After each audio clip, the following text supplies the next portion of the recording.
Yes sir. ఇప్పుడు YCP ప్రభుత్వ వైఫల్యం గురించి మనం పక్కన పెడితే, ఇప్పుడు కూటమి ద్వారా జనసేన, అదేవిధంగా టీడీపీ, బీజేపీ ఈ 3 కలిసి వచ్చాయి. మంచి మెజారిటీతోనే వచ్చాయి. సో, ఇటువంటప్పుడు వీరి కార్యాచరణ అంటే గత ప్రభుత్వంతో వైఫల్యంతో పోల్చుకుంటే ఇప్పుడు వీళ్ళు ఎలా వెళ్తే ఇంకా ప్రజల్లోకి బాగా ఉంటుందంటారు? ఎలా వెళ్తే ముందు ఇచ్చిన వాగ్దానాలు నిలబెట్టుకోవాలమ్మా. ఫర్ ఎగ్జాంపుల్ పిఠాపురంలో వరం గారిని ఫస్ట్ ఎమ్మెల్సీ చేస్తా ఉన్నాడు. అలాగే మన ప్రభుత్వంలో కూడా మంచి పదవులు ఇస్తా ఉన్నాడు. అది నిలబెట్టుకోలేదనుకో ఆయన డబ్బులు అయిపోతారు కదా. హ్మ్. మీకు ఒక వాగ్దానం ఖచ్చితంగా. చేశాను అంటే మనం తీర్చగలిగిన వాగ్దానాలు సహజంగా చేయాలి. చేసిన తర్వాత ఆ వాగ్దానాలు నిలబెట్టుకోకపోతే ఎదుగో మరి ముసలాళ్ళకి పెన్షన్ అన్నారు. ఈ నెలాఖరికి ఇచ్చేస్తా ఉన్నారు.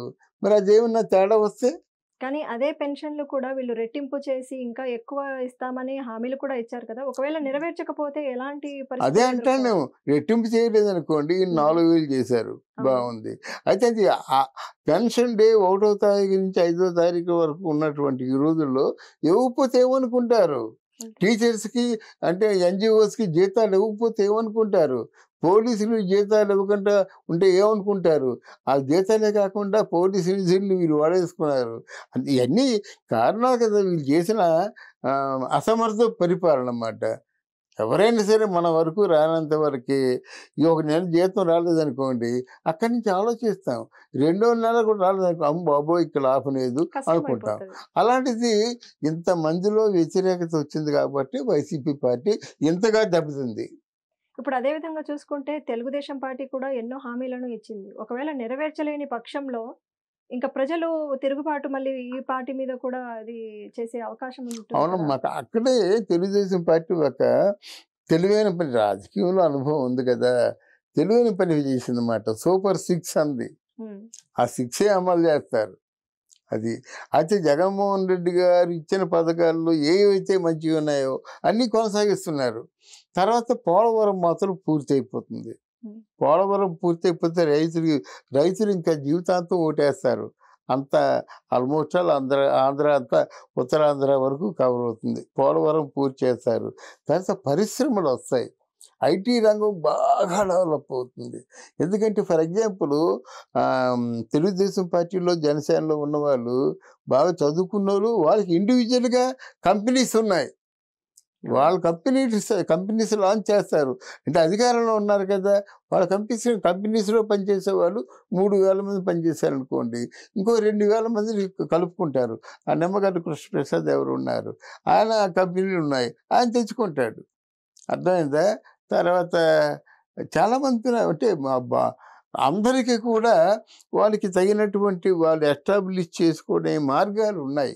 అందువల్ల పరిపాలన చంద్రబాబు నాయుడుకి ఆయన డిస్కవరీ నాదెళ్ల శ్రీనివాస్, నాదెళ్ల సత్య, నాదెళ్ల సత్య ఉన్నాడు. ఆయన వస్తే మొత్తం గీగుల్ అన్నీ వచ్చేస్తాయన్నమాట అంతే. మన విశాఖపట్నంలో బోలెడంత కొండలున్నాయి. తొట్లకొండ, ఋషికొండ ఇవన్నీ కూడా పరిశ్రమలు రావడానికి అనుకూలమన్నమాట.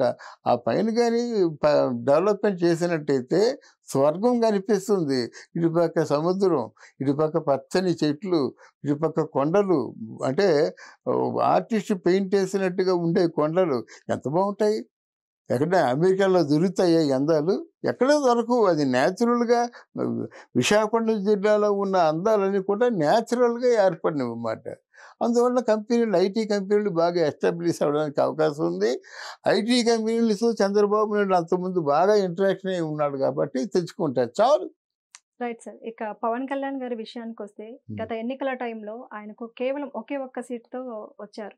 అదే చూసుకుంటే ఇప్పుడు 100% 21కి 21 స్థానాలు వచ్చారు. అంటే ఈ పరిపక్వత, ఈ మార్పు, ఈ పరిణామం ఈ 5 ఏళ్లలో ఏం జరిగి ఉంటుంది? 5 ఏళ్ళు జనసేన కాదు. ప్రజలు. అదే చెప్పాను నేను. 14 ఏళ్ళు.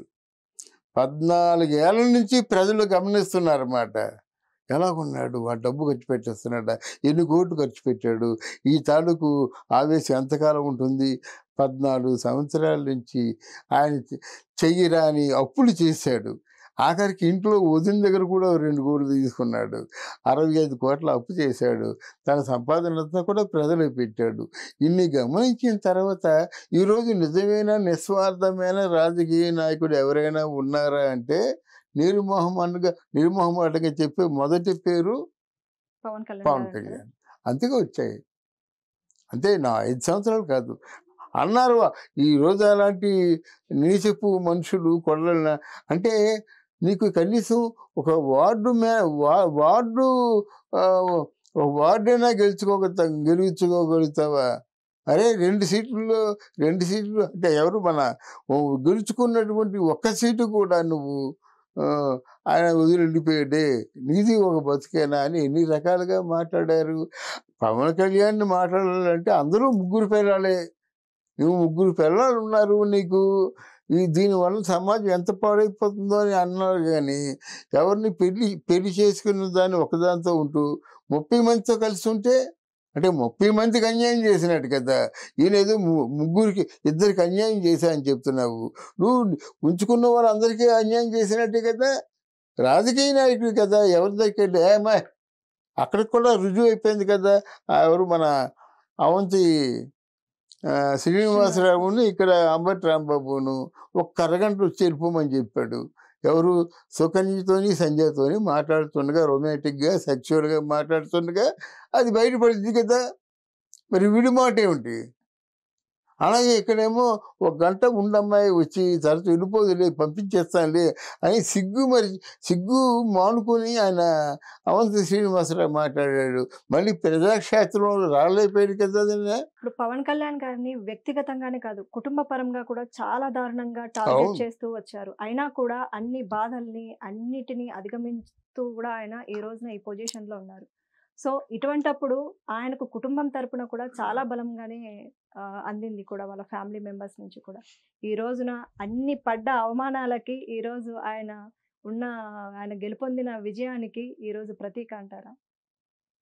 అయితే ఇక్కడ పవన్ కళ్యాణ్ ఒక మాట అన్నాడు, జగన్మోహన్ రెడ్డి నువ్వేదో చేస్తావని తిరిగి మేము అదే చేస్తాం అనుకోవద్దు, నువ్వు భయపడొద్దు, జనసేన తిరగబడితే నువ్వేమి చేయలేవని, అచేతనుడు అయిపోయాని భయపడద్దు, నీ ప్రాణాలకు ముప్పు ఏమీ వాటిల్లదు, నేను గ్యారంటీ అన్నాడు. ఎక్కడికి వెళ్ళిపోయాడమ్మా? నువ్వు ఇన్ని విధాలుగా హింసలు పెట్టి ఇన్ని విధాలుగా బూతులు మాట్లాడి మొత్తం కుటుంబాన్ని అతన్ని రోడ్డు మీద కీర్చినటువంటి జగన్మోహన్ రెడ్డిని డోంట్ వరీ నాది గ్యారంటీ అన్నాడు. అది రాజకీయం. నాది గ్యారంటీ అన్నాడు. మనం కక్షలు కార్పణ్యాల కోసం లేవు, ప్రజలకు సేవ చేయడానికి వచ్చాం. ప్రజలతో ఏ మాట అయితే చెప్పామో ఆ మాటను నిరూపించుకోవడం కోసం వచ్చామని చెప్పారు. అలాగుండాలి. పంచాయత్ రావడంతోనే ఆ ప్రజావేదికను కూల్చేశాడు. అవసరమా? అది ప్రజావేదిక అండి, చంద్రబాబు వేదిక కాదు. ప్రజావేదిక ప్రజల డబ్బులతో కట్టింది. అది నువ్వేమిటి కూల్చడానికి? కట్టడానికి 10 కోట్లను, కూల్చడానికి 4 కోట్లునా? 14 కోట్లు తినడానికి నువ్వెవరివి? అదేవిధంగా యూనివర్సిటీల పేర్లు కూడా అప్పటికప్పుడే మార్చేసి చేశారు. యూనివర్సిటీ అంటే 26 సంవత్సరాల పాటు ఉన్నటువంటి యూనివర్సిటీ ఎన్టీఆర్కి రాజశేఖర రెడ్డికి పోలిక. ఎన్టీఆర్ రాజశేఖర రెడ్డి. ఇప్పుడు ఇండియా బోర్డర్స్ దాటితే ప్రపంచంలో రాజశేఖర రెడ్డి పేరు ఎవరైనా గుర్తుపడతారా? అలాగే ప్రపంచవ్యాప్తంగా ఉన్నటువంటి తెలుగు వాళ్ళందరూ ఎన్టీఆర్ అంటే దేవుడు, నో కంపారిజన్. అలాంటి 26 సంవత్సరాల పాటు ఉన్నటువంటి కొనసాగిన ఆ పేరుని తీశారు.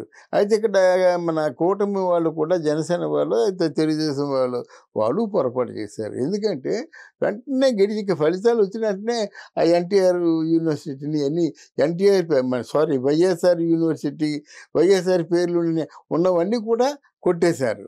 అది పొరపాటే. ఎందుకంటే దాని గురించి ఆలోచించాలి, సభలో ఆలోచించాలి. ఎందుకంటే ఉన్న పేరుని తీసేసి మార్చారు కాబట్టి మళ్ళీ అదే పేరున పెట్టారు. మళ్ళీ తీయొచ్చమ్మా, కానీ అంత దారుణంగా కాలుతో తన్ని కర్రతో కొట్టి అది మంచి పద్ధతి కాదు. సంయమనం పాటించాల్సిన సంయమనం కాదు. అసెంబ్లీలో ఒకసారి మాట్లాడతారు, ఈయన అధ్యక్ష ఇలాగా చాలా 26 సంవత్సరాల ఎన్టీఆర్ పేరుతో ఉన్నటువంటి యూనివర్సిటీకి ఇలా పేరు పెట్టారు, మళ్ళీ తిరిగి ఎన్టీఆర్ పేరుని మేము ప్రతిపాదిస్తున్నాం అంటే యాక్సెప్ట్ చేస్తారు. ఎంత గౌరవంగా ఉంటుంది అది. అంతే కదా! అంటే పేరుని తీసేయాలంటే ఒక పెయింట్‌న పంపిస్తే పేరు తీస్తారు గానీ కాళ్ళతోని, చేతులతోని పీకేయడం అవును. అది కరెక్ట్. ఇలాంటి పొరపాట్లు చేస్తే మరి వాళ్ళకి ఆయుధాలవుతాయన్నమాట. అవును. జాగ్రత్తగా నడుచుకోవాలమ్మా.